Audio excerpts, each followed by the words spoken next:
sisters and brothers of America, I thank you in the name of the most ancient order of monks in the world. I thank you in the name of the mother of religions.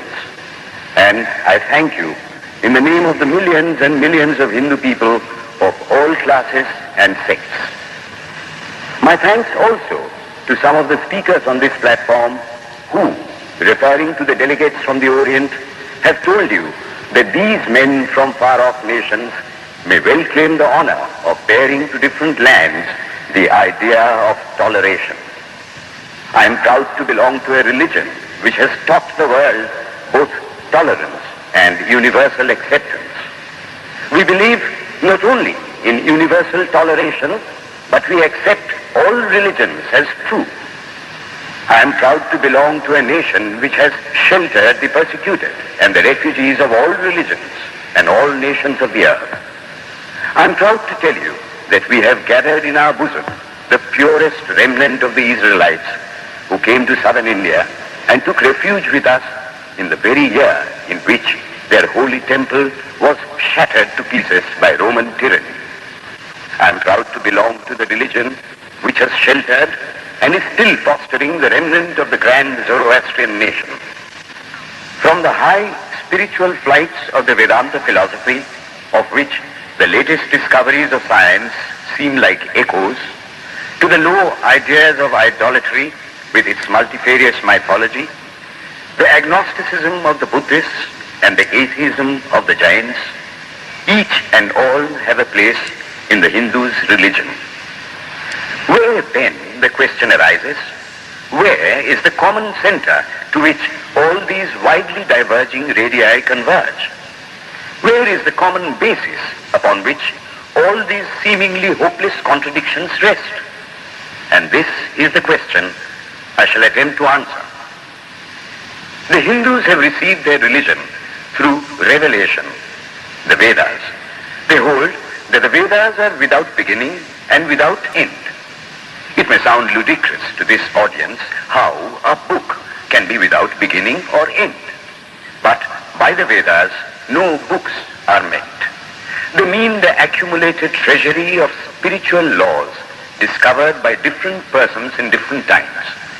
Just as the law of gravitation existed before its discovery and would exist if all humanity forgot it, so is it with the laws that govern the spiritual world. The moral, ethical, and spiritual relations between soul and between individual spirits and the Father of all spirits were there before their discovery and would remain even if we forgot them.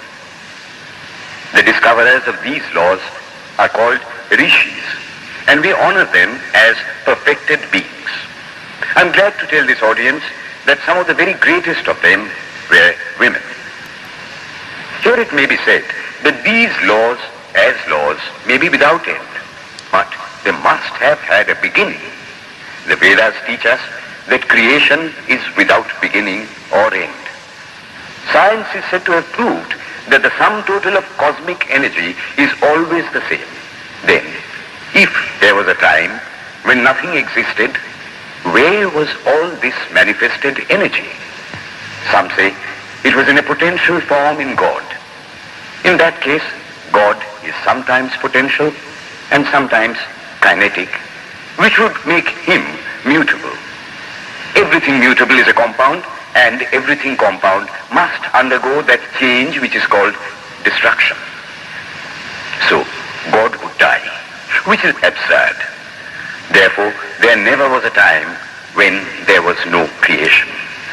If I may be allowed to use a simile, creation and creator are two lines without beginning and without end, running parallel to each other.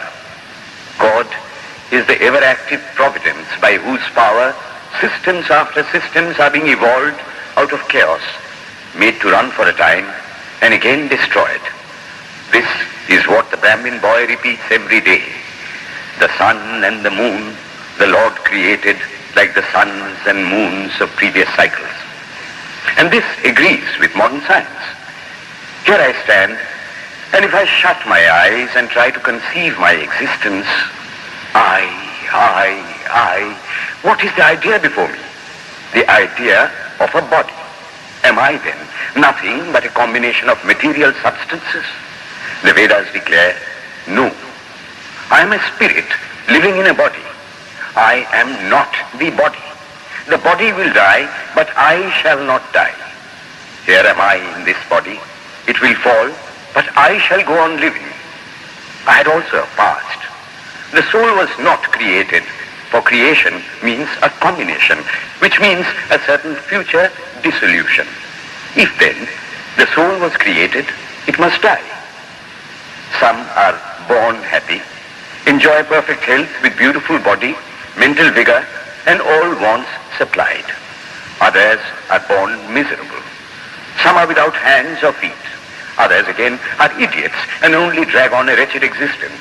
Why, if they are all created, why does a just and merciful God create one happy and another unhappy? Why is he so partial? Nor would it matter in the least to hold that those who are miserable in this life will be happy in a future one.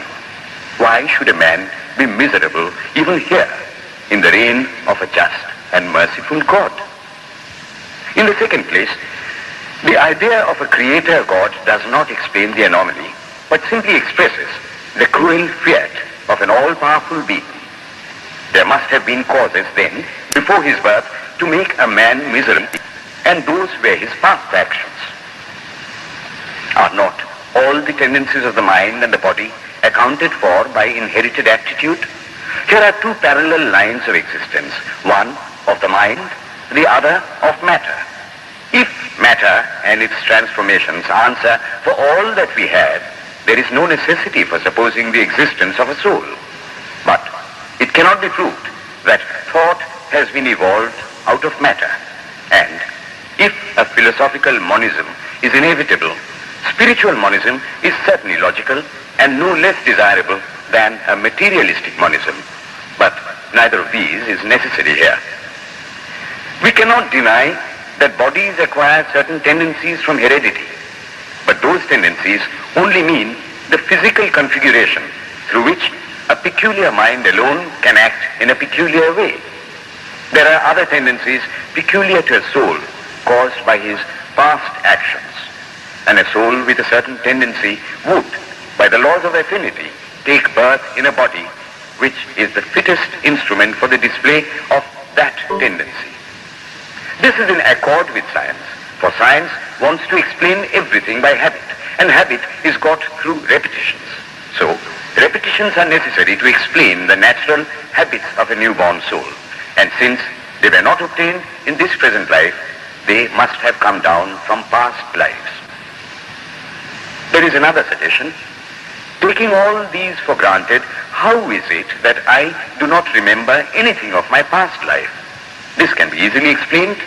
I am now speaking in English. It is not my mother tongue. In fact, no words of my mother tongue are now present in my consciousness.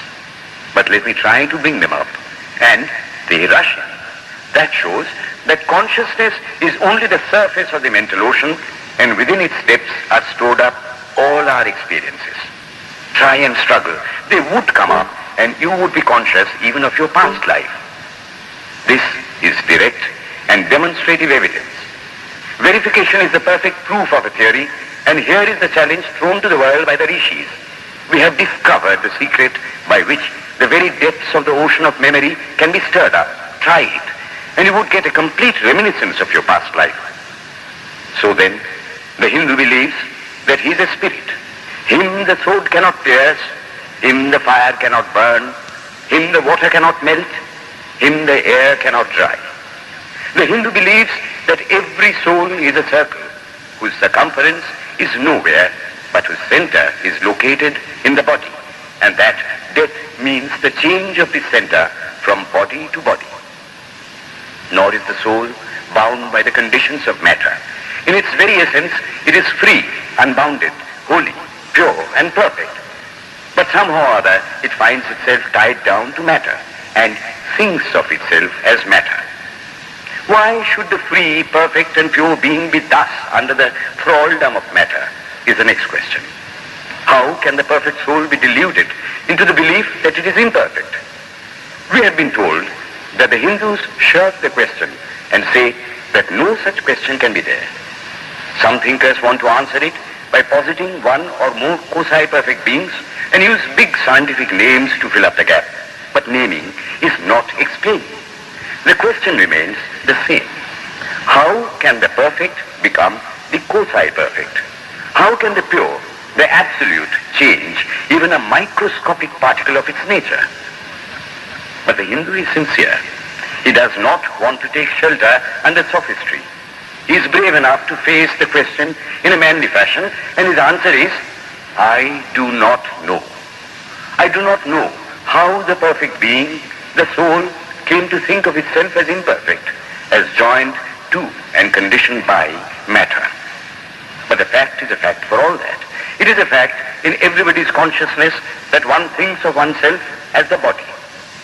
The Hindu does not attempt to explain why one thinks one is the body. The answer that it is the will of God is no explanation. This is nothing more than what the Hindu says, I do not know. Well then, the human soul is eternal and immortal, perfect and infinite, and death means only a change of center from one body to another. The present is determined by our past actions, and the future by the present. The soul will go on evolving up or reverting back from birth to birth and death to death. But here is another question.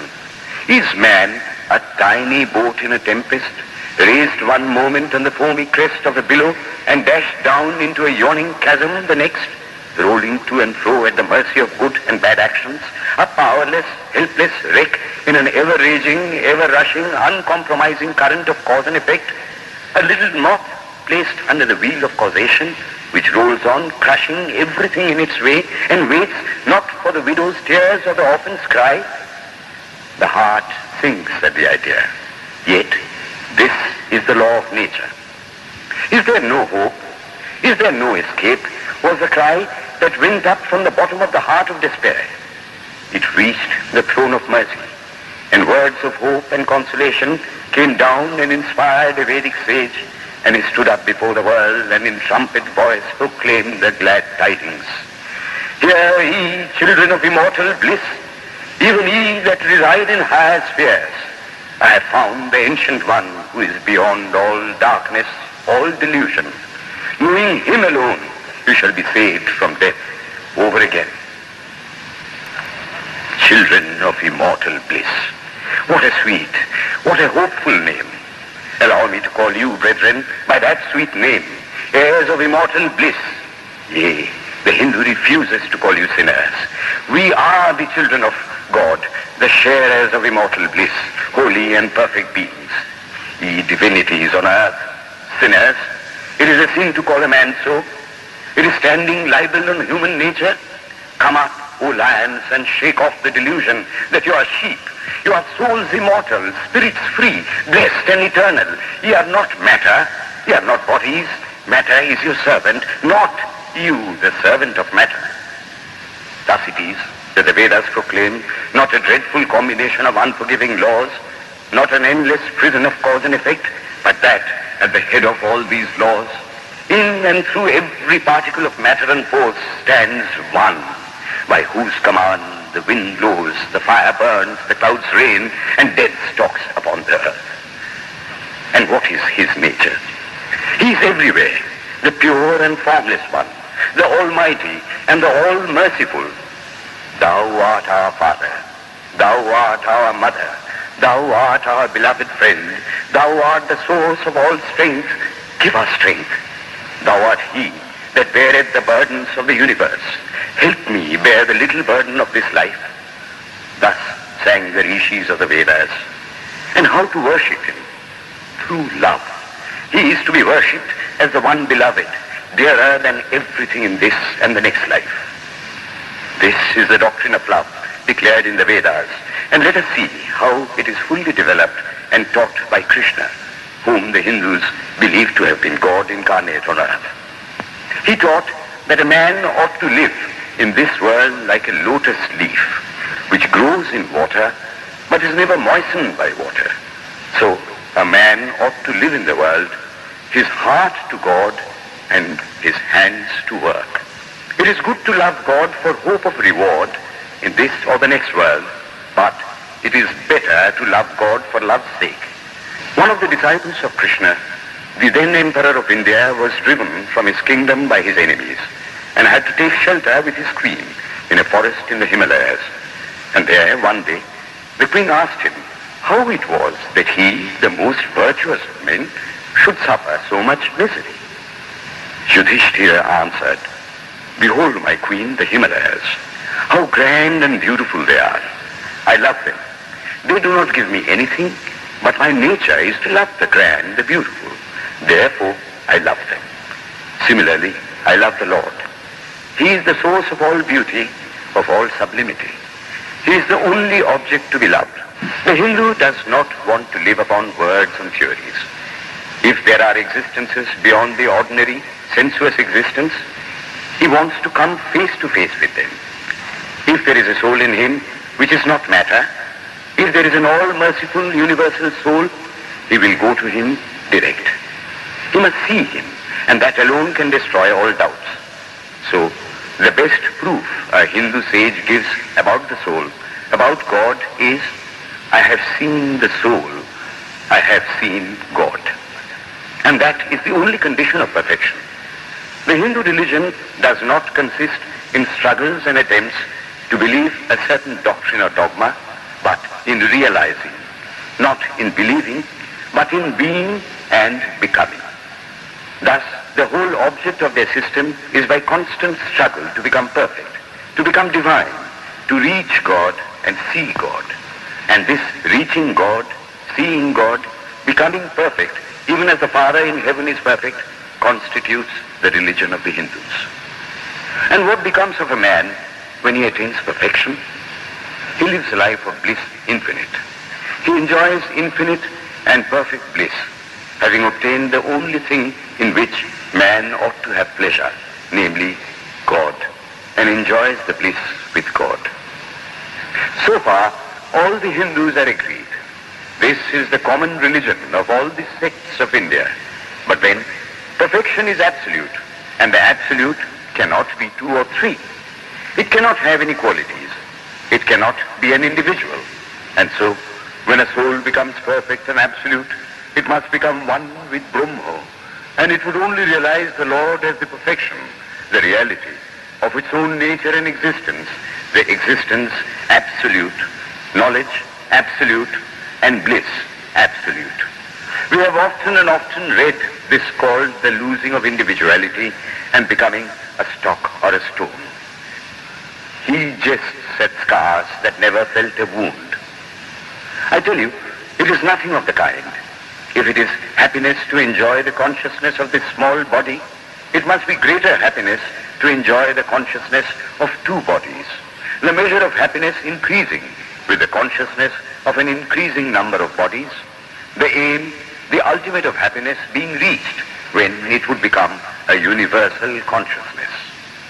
Therefore, to gain this infinite universal individuality, this miserable little prison individuality must go. Then alone can death cease when I am one with life. Then alone can misery cease when I am one with happiness itself. Then alone can all error cease when I am one with knowledge itself.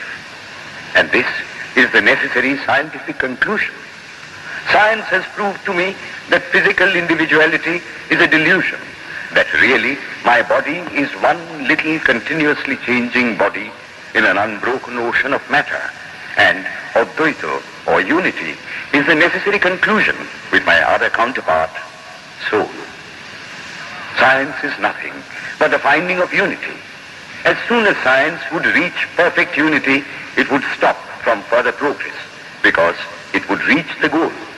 Thus, chemistry could not progress farther when it would discover one element out of which all others could be made.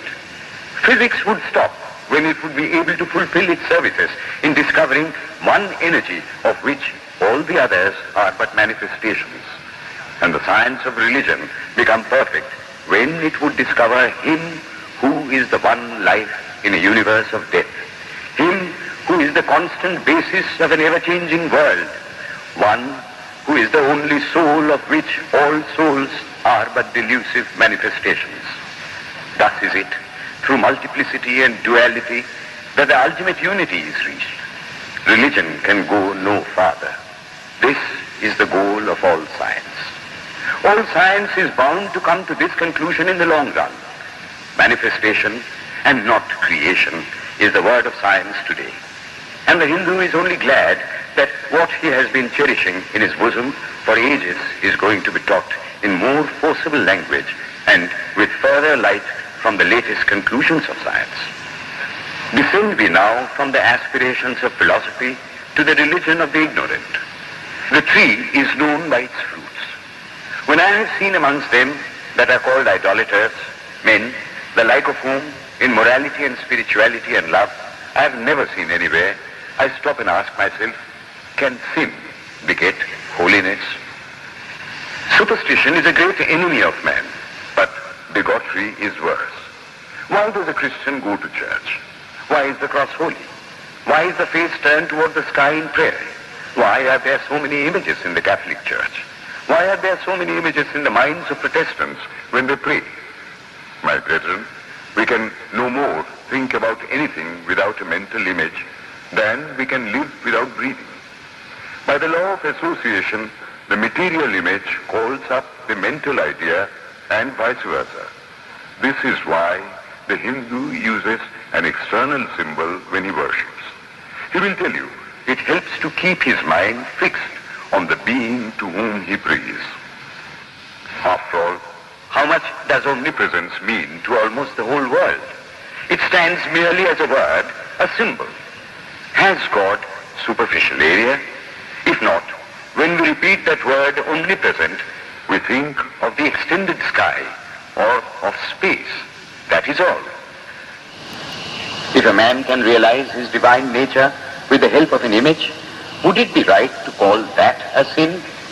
Nor, even when he has passed that stage, should he call it an error. To the Hindu, man is not traveling from error to truth, but from truth to truth, from lower to higher truth. To him, all the religions, from the lowest fetishism to the highest absolutism, means so many attempts of the human soul to grasp and realize the infinite, each determined by the conditions of its birth and association, and each of these marks a stage of progress.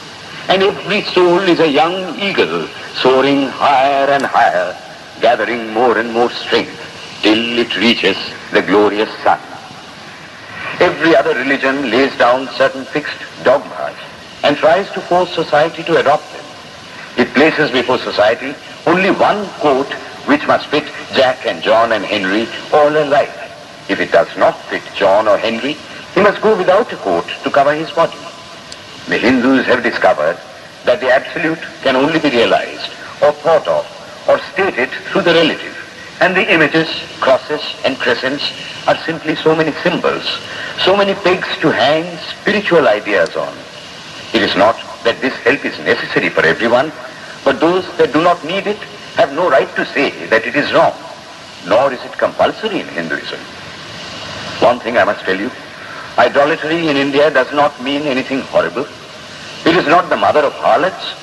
On the other hand, it is the attempt of undeveloped minds to grasp high spiritual truths. The Hindus have their faults, they sometimes have their exceptions, but mark this, they are always for punishing their own bodies and never for cutting the throats of their neighbors. If the Hindu fanatic burns himself on the fire, he never lights the fire of Inquisition. And even this cannot be laid at the door of his religion any more than the burning of witches can be laid at the door of Christianity. To the Hindu then, the whole world of religions is only a traveling, a coming up of different men and women through various conditions and circumstances to the same goal.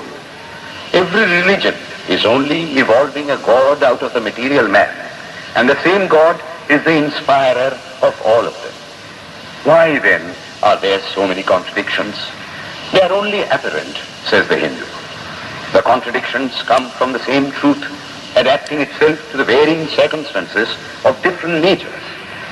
It is the same light coming through glasses of different colors. And these little variations are necessary for purposes of adaptation.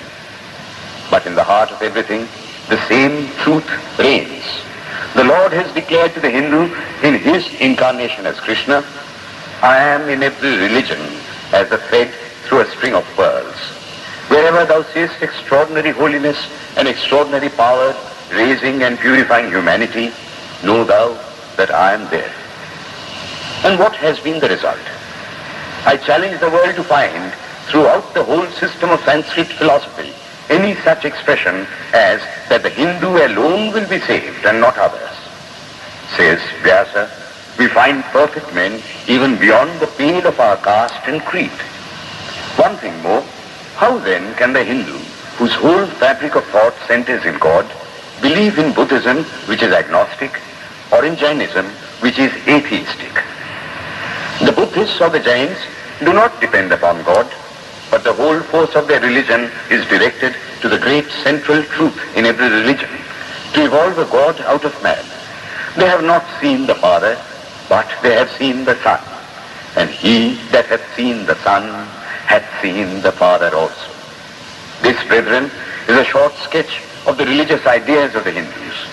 The Hindu may have failed to carry out all his plans, but if there is ever to be a universal religion, it must be one which will have no location in place or time, which will be infinite like the God it will preach, and whose sun will shine upon the followers of Krishna and of Christ, on saints and sinners alike, which will not be Brahminic or Buddhistic, Christian or Mohammedan, but the sum total of all these, and still have infinite space for development, which in its Catholicity will embrace in infinite arms and find a place for every human being, from the lowest groveling savage, not far removed from the brute, to the highest man towering by the virtues of his head and heart almost above humanity. It will be a religion which will have no place for persecution or intolerance in its polity, which will recognize divinity in every man and woman, and whose whole scope, whose whole force will be centered in aiding humanity